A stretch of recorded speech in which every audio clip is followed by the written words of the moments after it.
As if life wasn't tough enough with the war, now Ukraine battles hurricane winds and heavy snowfall. Almost 2 million people in Russia and Ukraine have been left without power after hurricane winds, snowfall and heavy rain cut electricity lines and caused widespread flooding.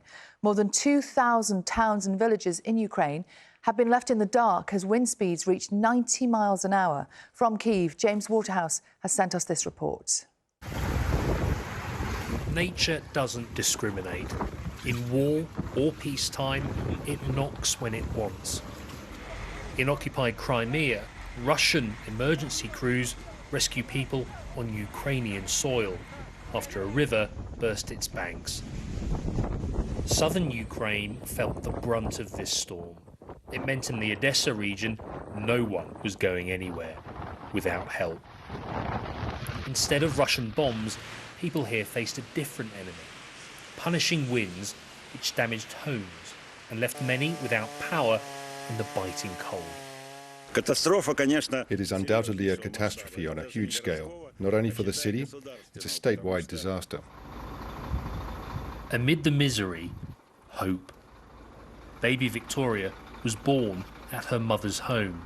The hospital was out of reach, so they took refuge at a fire station.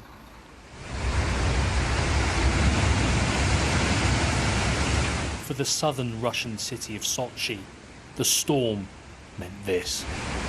The Black Sea pounded hundreds of miles of coastline. The weather for Ukraine's capital is more bittersweet. High winds mean drone attacks are less likely.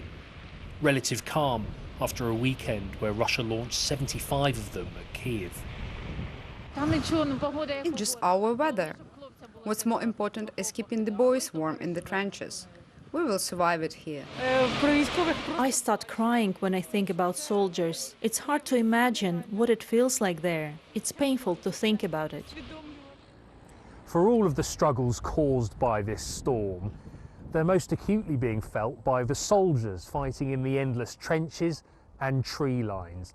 It's been a devastation for the region which for once hasn't been caused by Russia's invasion.